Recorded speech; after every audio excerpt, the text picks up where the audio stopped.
Hola, en este vídeo vamos a hablar de la seguridad pasiva centrándonos en cómo se transportan las personas. Por ejemplo, el uso del cinturón de seguridad y el asiento homologados para los menores, porque a día de hoy sigue habiendo demasiadas muertes por un mal uso de los asientos de retención para menores o el cinturón de seguridad. Mira, tened en cuenta que la seguridad pasiva está diseñada para intentar reducir la gravedad de las lesiones una vez que se ha producido el accidente. Pero para que muchas de ellas funcionen tenemos que llevarlas correctamente colocadas y abrochadas. Por lo tanto, hay que diferenciar cómo transportaríamos un adulto a cómo transportaríamos a un menor. Para empezar, y hay que tener muy en cuenta, es que una persona, tenga la edad que tenga la estatura que tenga, siempre va a ocupar una plaza. De tal manera que está terminantemente prohibido superar el número de plazas permitido en un vehículo. Una persona ocupa una plaza. Ahora bien, ¿cuál es esa plaza? Y qué sistema de sujeción utilice variará dependiendo de la edad y de la estatura. En principio, podemos diferenciar en adultos y en menores.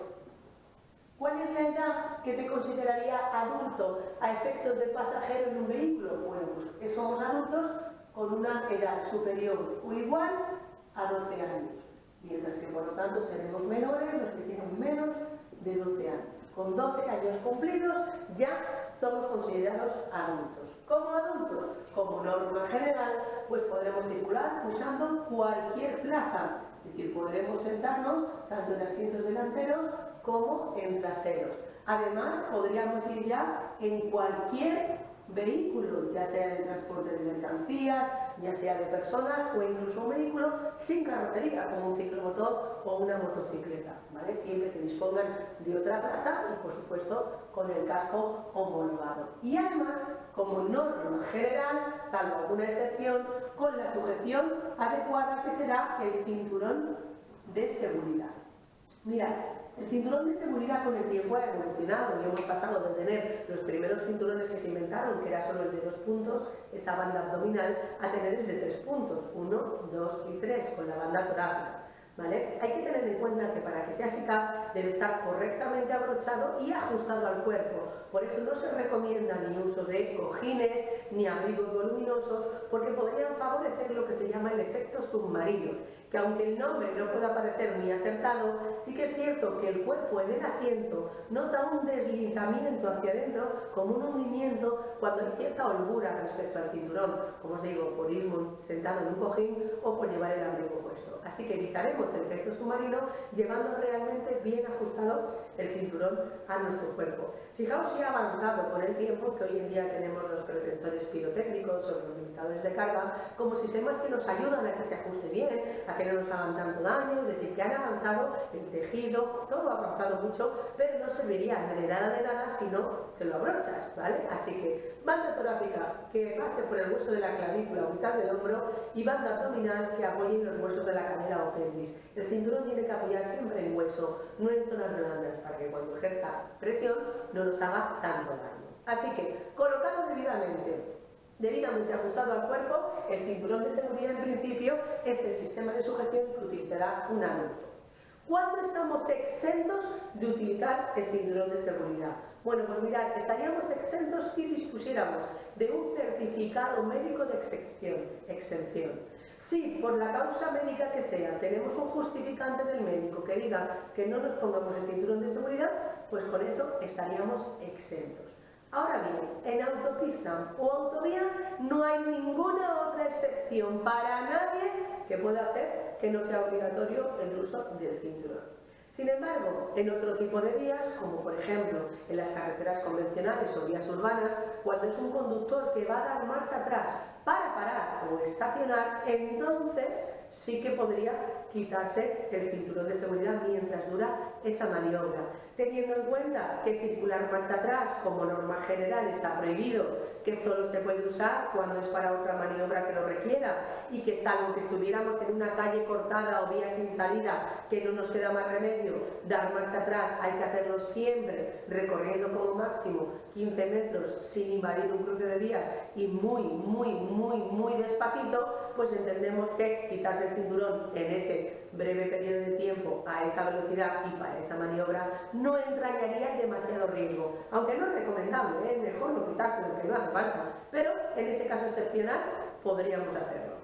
Certificado médico de exención, conductores que van a dar marcha atrás para parar o estacionar, o en el caso de ser conductores profesionales, podríamos decir, profesores de autoescuela, vehículos prioritarios de servicio urgente, los repartidores y conductores al mismo tiempo de camiones y furgones de pequeño reparto de mercancías que en una misma calle tienen que parar varias veces para cargar o descargar esas mercancías, es decir, esos conductores profesionales en vías urbanas, calles normales y corrientes, mientras estén ejerciendo su profesión, podrían, si quisieran, quitarse el cinturón de seguridad. Pero si cualquiera de ellos entrara en autopista, en autovía o saliera fuera del poblado, tendrían la obligación de ponérsela. Podríamos decir entonces que la única excepción universal sería el certificado médico. En cualquier vía nos serviría el hecho de dar marcha atrás para parar y estacionar, siempre que esa maniobra sea reglamentaria y se puede hacer. Y luego, de forma más particular, en lo que son las vías urbanas, pues en principio solo esos conductores profesionales, ¿vale?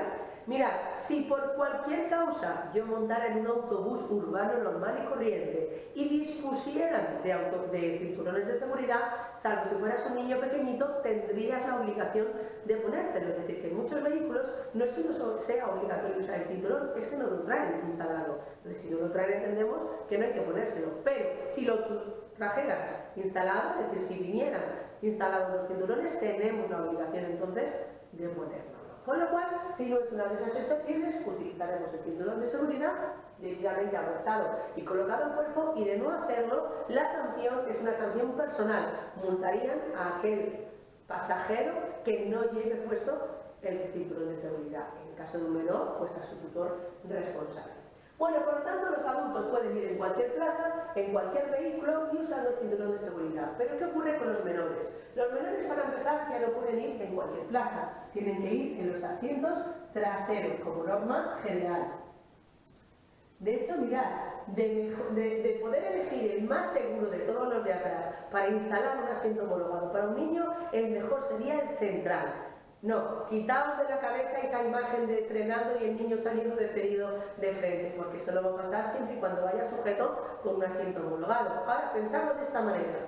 ¿Cuál es el único asiento de nuestro vehículo en el que golpeen por el lado que golpeen al vehículo, por delante, por detrás o lateralmente, no recibe nunca el impacto directo? Pues ese, el asiento central. Pudiendo elegir, y siempre que tenga un cinturón de 3 puntos, sería el más seguro de todo el vehículo. De querer lo mejor para nuestros menores, pues instalaríamos la sillita ahí. No es obligatorio, lo obligatorio es que vayan detrás, pero pudiendo elegir el más seguro, recordad siempre que, porque es el que protege también de los impactos laterales, sería el central.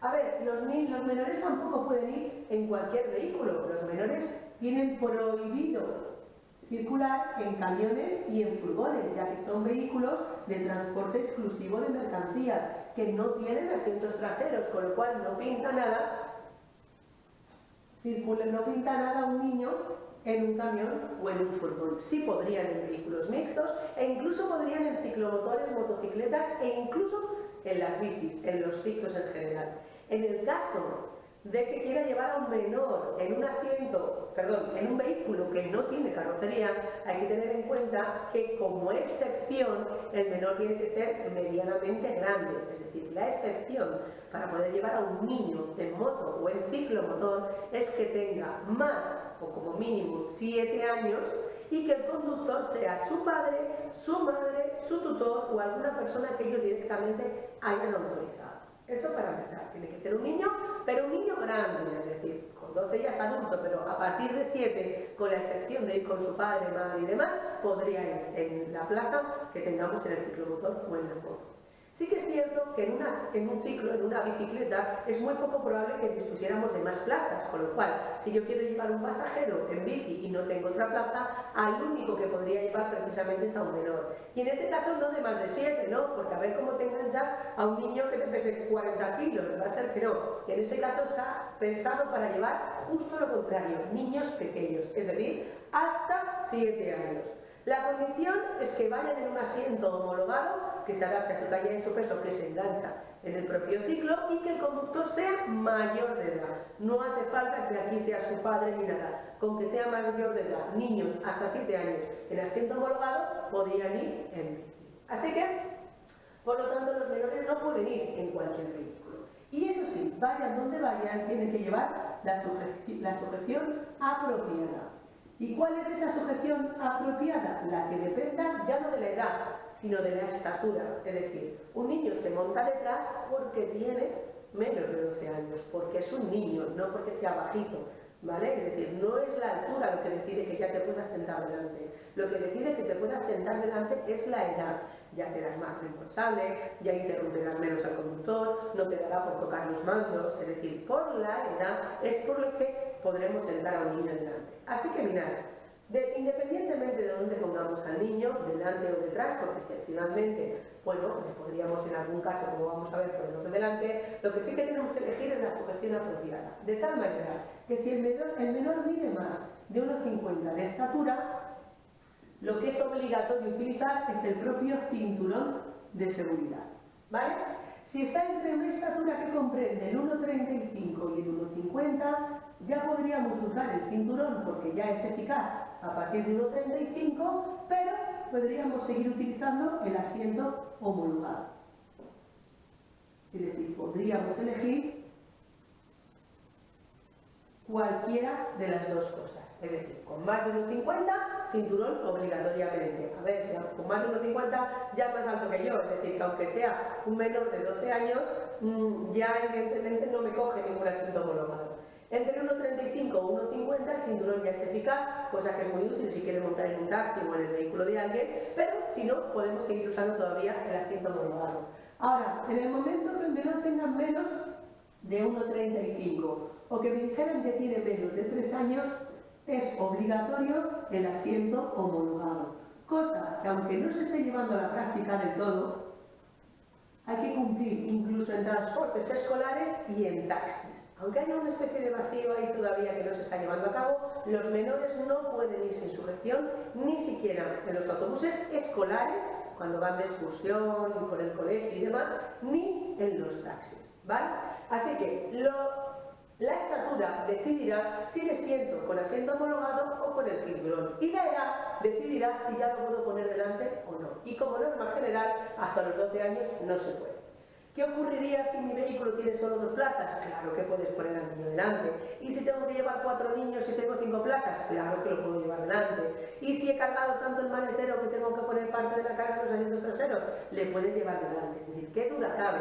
Que excepcionalmente sí podemos llevar a un niño delante. Y una vez que lo hemos sentado delante, depende de la estatura, ponemos cinturón o ponemos asiento homologado. Eso no va a variar, pero tiene que estar justificado. Llevando los 3 asientos de atrás vacíos, con cinturones en regla y demás, no está justificado que pongas a un niño delante cuando el asiento del copiloto es el asiento donde más probabilidades tenemos de sufrir las lesiones más graves de un accidente, incluso mucho más que el conductor. Con lo cual, sin causa justificada, no hacemos nada por darle un capricho al niño sentándole delante. Deben ir detrás, con su sujeción apropiada a su estatura, sea cinturón o sea asiento homologado. Y así también evitas una de las grandes distracciones que suelen provocar en muchas ocasiones los menores. Así que mirad, lo más importante de la seguridad pasiva a la hora de transportar a las personas es saber cómo debemos ir. Evidentemente, ¿vale? Podemos ajustarnos también el reposacabezas para que apoye siempre en la parte superior de la cabeza, ¿vale? Podemos colocarnos los asientos de todas maneras que estemos un poco más cómodos, pero lo importante es utilizar realmente los sistemas de sujeción que van a garantizar que el resto de sistemas de seguridad pasiva que tiene un vehículo, como la carrocería, los airbags, puedan funcionar. Y una cosa muy importante, fundamental, los airbags, en principio, sobre todo el airbag frontal, está pensado para mayores, para adultos, para funcionar junto con el cinturón de seguridad. Ese es el motivo por el que si instalamos un asiento homologado para un niño, no podemos ponerlo en una plaza que tenga airbag frontal. Porque, bien porque vaya en sentido de la marcha del vehículo, podría producirle grandes asfixias, o incluso cuando va instalado al revés, que podría provocar un golpe importante, el airbag no está pensado para funcionar con asientos homologados. Puede producir grandes quemaduras de la piel, incluso posibles asfixias. Así que si queremos instalar un asiento homologado en el asiento del copiloto, por ejemplo, si dispone de airbag frontal, o lo desconectamos o tenemos que ponerlo en otro sitio. Es muy importante saber cómo se combinan y cómo funcionan en conjunto los sistemas de seguridad pasiva. Pero mirad, y esto aunque se resulte duro y cruel decirlo, es la realidad.